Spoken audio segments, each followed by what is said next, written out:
Bienvenue dans cette vidéo de résolution de l'exercice qui porte sur le flocon de von Koch. On va résoudre ensemble l'exercice numéro 140 du PDF Louis le Grand. Du coup, cet exercice il porte sur à la fois les suites, la récurrence et d'autres propriétés sur les fractales.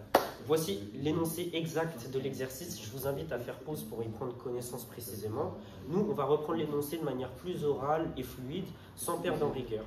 On va maintenant s'intéresser à la construction du flocon. On part tout d'abord d'un triangle équilatéral de côté 1. On va diviser chaque côté par deux segments de manière égale. Puis au milieu, on refait un triangle équilatéral de côté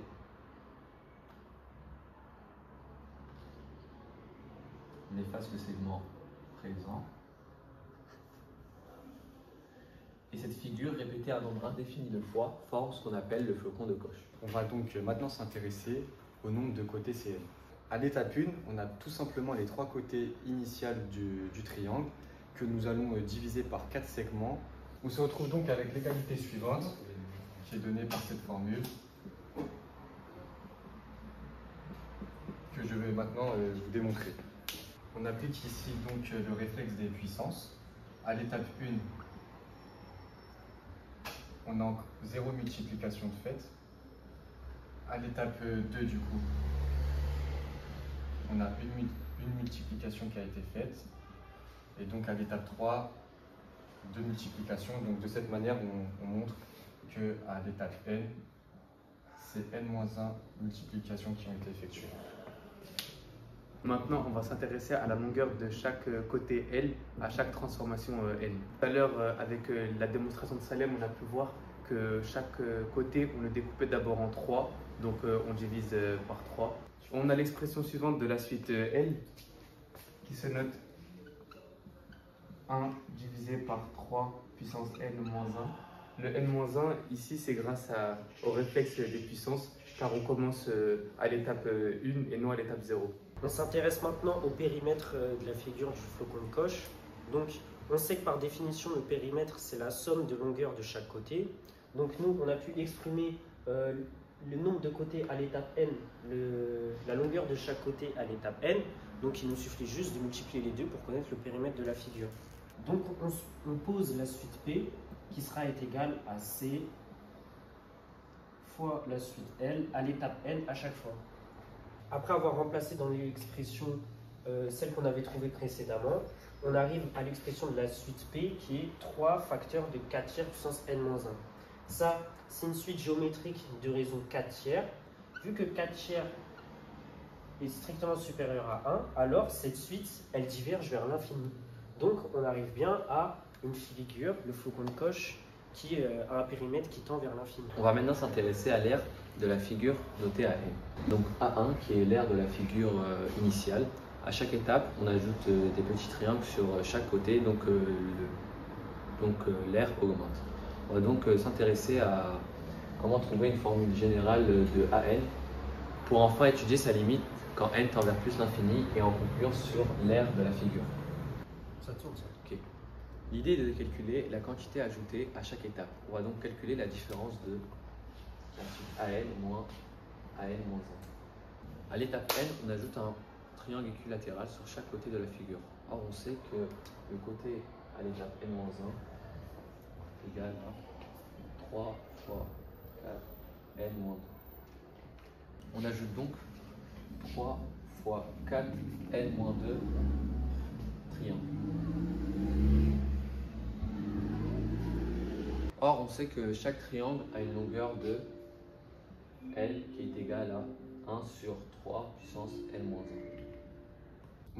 On ajoute donc 3 fois 4 exposant n-2 triangles dont on cherche à déterminer l'aire, sachant qu'ils ont pour côté L égale 1 sur 3 exposant n-1.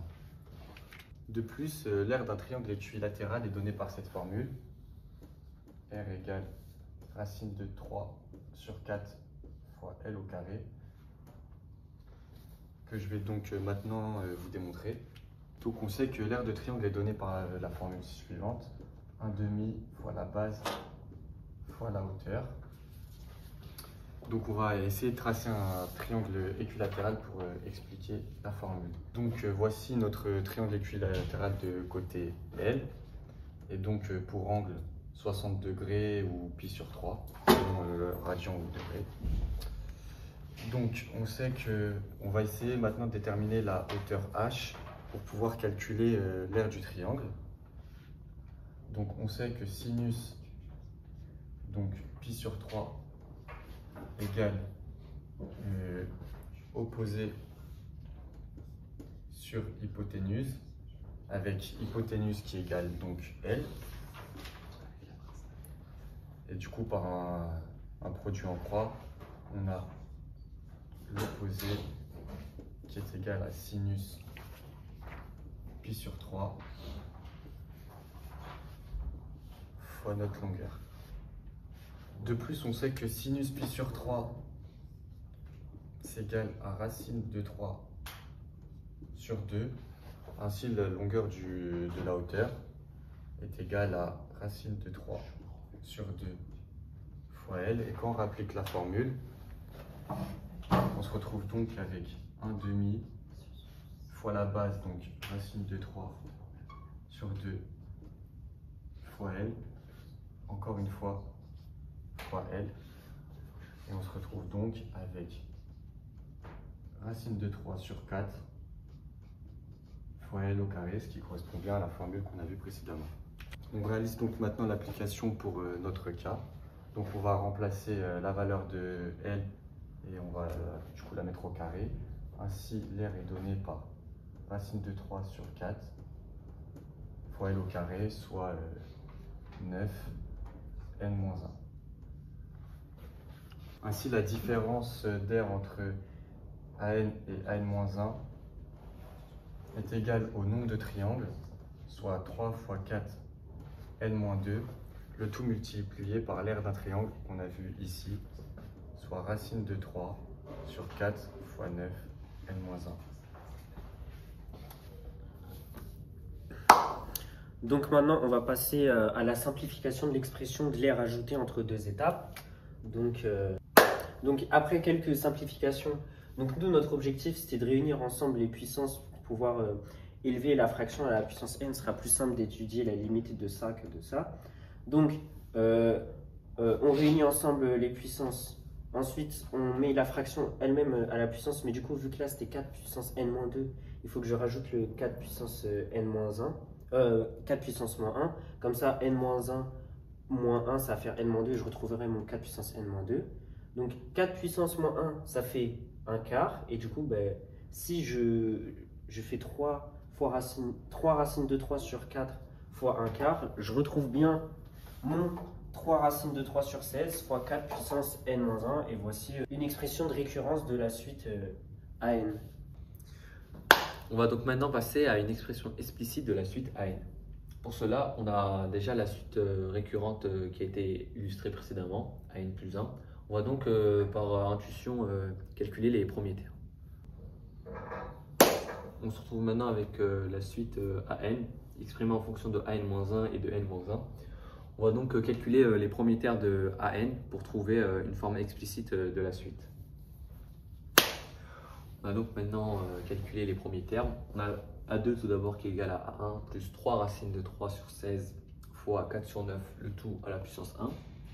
On va ensuite calculer A3 qui est égal à, du coup, comme la formule l'indique, A2 plus 3 racines de 3 sur 16 fois 4 sur 9 à la puissance 2. Sauf qu'on sait que A2 est égal à A1 plus 3 racines de 3 sur 16 fois 4 sur 9 puissance 1. On va donc remplacer A2 par A1 et factoriser, ce qui nous donne A1 plus 3 racines de 3 sur 16. Et ici, la factorisation, 4 sur 9 puissance 1 plus 4 sur 9 puissance 2. On réitère l'opération avec A4, ce qui va nous donner A3 plus 3 racines de 3 sur 16 fois 4 sur 9 puissance 3. De même qu'on a fait à l'étape précédente, on va factoriser par A1, puisqu'on a une expression de A3 en fonction de A1. Ce qui va enfin nous donner A1 plus 3 racines de 3 divisé par 16, avec fois 4 divisé par 9 puissance 1 plus 4 divisé par 9 puissance 2 plus 4 divisé par 9, le tout à la puissance 3. Maintenant, à l'aide des termes calculés, on peut généraliser la suite AN. On voit qu'à chaque terme A1 revient, plus 3 racines de 3 sur 16. Du coup, ici, on retrouve le nombre A1, plus la somme des k allant de 2 jusqu'à n, ce qui nous donne 3 racines de 3 sur 16 fois 4 divisé par 9, le tout à la puissance k-1, puisque ici, à chaque fois, c'est à la puissance n-1. Du coup, pour A2, on a 1, pour A3, on a 2, jusqu'à s'ensuit donc k-1. Ainsi, on obtient donc une formule explicite de la suite AN.